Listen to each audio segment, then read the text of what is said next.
Muy buenas tardes, ingeniero. Mi nombre es Miguel Alcides Vaca. No, en esta oportunidad yo les voy a hablar sobre la corriente alterna. Básicamente vamos a comenzar explicando qué es una corriente alterna.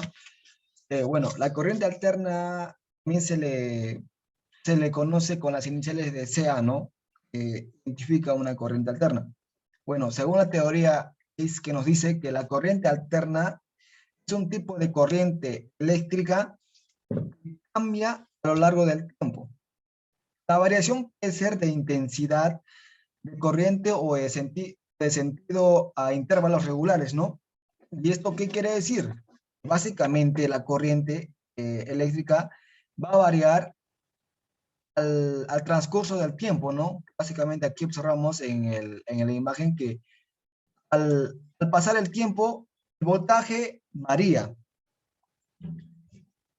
Aquí tenemos dos factores muy importantes. El tiempo está en el eje X. En el eje Y vamos a observar voltaje, ¿no? Continuando con la exposición, aquí vamos a presentar cómo se genera lo que viene a ser una, una corriente alterna, ¿no? Básicamente, la energía alterna se genera como energía en plantas de energía, que es el debido que se encarga de generar de las plantas eléctricas, ¿no? Bueno, trabaja con el principio de la inducción magnética y también produce señales de voltaje en forma senoidal, ¿no? Bueno, básicamente las plantas que producen energía eléctrica básicamente trabajan con corriente alterna. Básicamente aquí en la región, en Moquegua, en el distrito de Hilo, tenemos una planta que produce energía eléctrica que se llama ENGIE.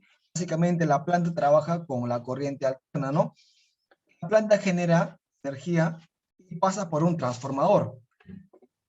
Básicamente las plantas se encuentran alejadas del pueblo o de la ciudad, ¿no?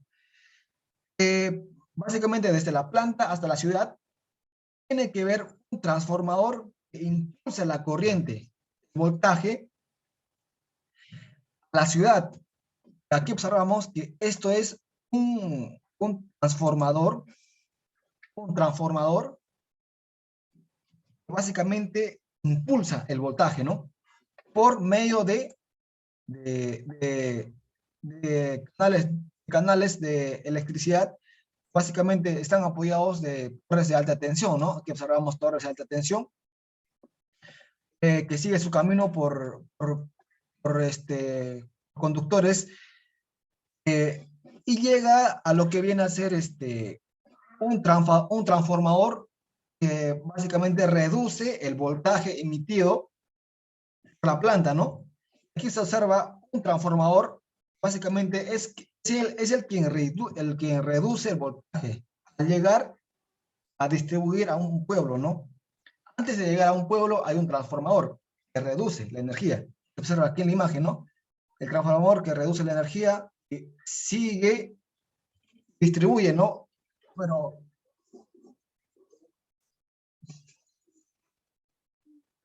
pero a una baja dimensión de voltaje, ¿no? Y aquí observamos, ¿no? Que llega ya a domicilios el voltaje a baja tensión. Básicamente se observa a 220, ¿no? Vamos a continuar explicando sobre las ventajas de una corriente alterna, ¿no? Básicamente es posible aumentar y disminuir voltaje o tensión por medio de transformadores, como he explicado anteriormente, que se puede variar el voltaje y también puede aumentar y disminuir el voltaje, ¿no? Puede hacer esa jugada, ¿no? También nos indica que facilita el transporte de la electricidad con poca pérdida de energía, ¿no? Y también dice que es posible convertirla en corriente directa con facilidad.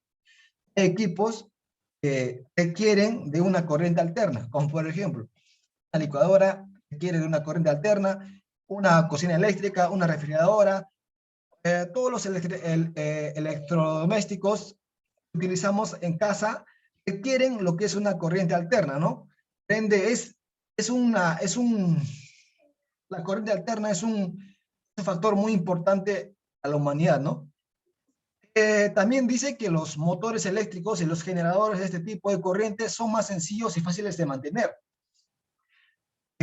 Básicamente la corriente alterna trabaja continuamente, ¿no? Su trabajo es continuo. Acá en la corriente alterna no hay pare, ¿no? Por ende, hay equipos eléctricos que requieren del factor corriente alterna para estar 24/7 activo, ¿no? Y vamos a pasar a explicar lo que es la frecuencia de una corriente alterna, ¿no? Básicamente es la cantidad de ciclos de una onda senoidal que se produce en una unidad de tiempo, ¿no? Básicamente, anterior en el corriente continua, un ciclo de tiempo, podíamos observar un ciclo, ¿no? Un segundo de tiempo se podía observar un siglo. Pero ahora se puede observar que en un siglo de tiempo podemos tener 5 siglos, ¿no? Y aquí vamos a comprobar, ¿no? Que básicamente aquí tenemos un siglo, 2 siglos, 3 siglos, 4 siglos y 5 siglos, ¿no? Un segundo de tiempo. Y ahora para culminar vamos a explicar características de la corriente alterna. Referente a la corriente alterna tenemos dos características muy importantes. La que viene es la señal de la corriente cambia con el tiempo, ¿no? Como le he explicado anteriormente que el, el voltaje varía con el tiempo, que es lo mismo, ¿no? Y el segundo característica de la corriente alterna sería que tiene un periodo. ¿Qué quiere decir esto? Que se repite varias veces dentro de un tiempo, ¿no? Es decir, que acá a la imagen se observa que a partir de un tiempo observamos el periodo es el mismo. ¿Y cuál es el periodo? El periodo es esto, ¿no? Es el inicio de un siglo, ¿no? Se representa con una letra T, ¿no? Básicamente, observamos que la frecuencia es igual a 1 sobre T. ¿Qué es T? T vendría a ser nuestro periodo, ¿no? Entonces, frecuencia es igual 1 sobre el periodo. Bueno, este sería todo de parte de mi exposición referente a lo que viene a ser la corriente alterna, ¿no? Muchas gracias.